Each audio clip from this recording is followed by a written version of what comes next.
Welcome to 12.0 Upper Floor Joist, Joist Builder, JJD. In this session, I'm going to cover detailing and engineering upper floor joists.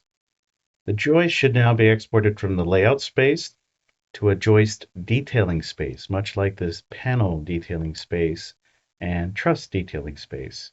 So here in layouts, make sure you quick navigate to border number 3. And before we export it from this layout space to the joist detailing space, I want to fix an issue with our stair opening. If we look at the left side, we've broken this one joist into multiple joists. And in looking at our wall plan below, there's nothing really to support this junction here. Therefore, I'm going to change the left side of the stair opening to match the right side using the continuous joist. First, delete this joist. Use member extend. Hold Alt and select E1. You may let go of Alt. And now select J3.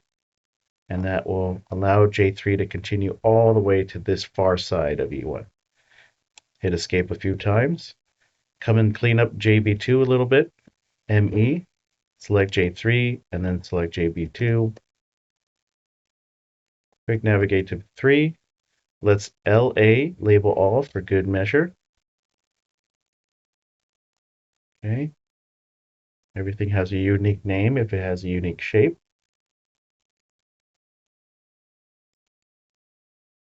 And then let's use LI. Select this J1 for member usage, joist beam, amend. Let's type in LA, label all, to give each one a unique name. With that completed, you can go ahead with exporting our joist framing to the Detail tab. This can be done using the Joist Builder command. Type in JJD. In this dialog box, we can see we have 2 joist beams that are failing, and we also have 9 joists that are failing.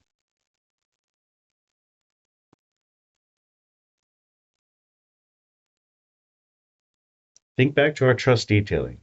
As we begin to correct our joists using similar methods, we can change material, we can modify joist parameters, and reinforce joists as needed to work. I'll start by correcting joist beam 1.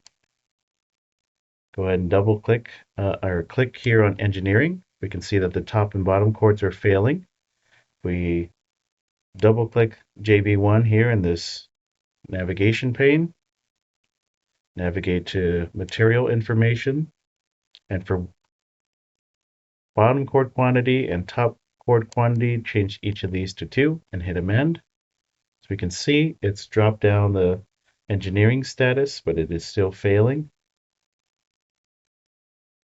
So changing the material is not really an option, as we don't have a heavier material to go to. So at this point, as the designer, you may need to go back to the architect or engineer with these findings and request additional help.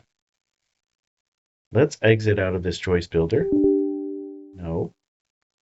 One thing I'll try to see if I can change one of my walls to be load bearing on the first floor. So let's quick navigate to border number 1. And the wall that I think will be effective as a load bearing wall would be this one right here. Mine is labeled as N13. Yours might be N15, N12, N1. It depends on it depends on what sequence you went when you created all of your internal walls.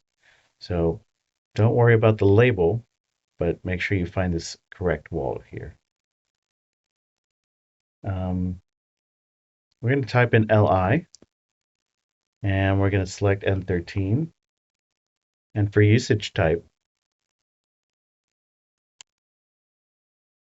we're going to change this to load bearing.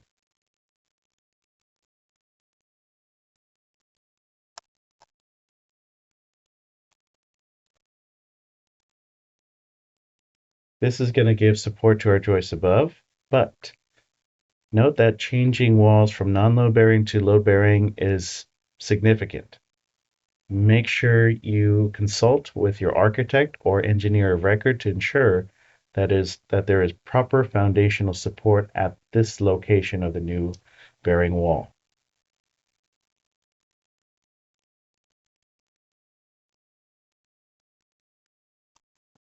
We're also going to change the panel label to L5 and amend. The reason why we changed it to L5 is because we have 4 load-bearing walls, the 4 exterior walls on this floor plan, and the next load-bearing wall in the sequence would be L5. Let's type in the create support line command, CSL. Select this new wall. Structure will zoom out to view all of your borders, and you want to click inside of border number 3. Escape. Quick navigate to border number 3, and you'll now see an orange support line appear on your floor plan. Let's type in JJD. Let's expand our navigation pane. And we can see that all of our joists are now fully supported, and we still have JB1 that is failing. For now, we'll go ahead and leave this the way it is. Select all, hit 2CAD. Let's update our 3D model. Go ahead and type in J3D. It should delete any existing 3D joists, and then go ahead and enter that command once more, and it will give you an updated floor joist 3D model. Screenshot this as well as your joist detailing space for this assignment. If you have any comments or questions or need help, please leave a comment in the section below, and I'll see you in the next one.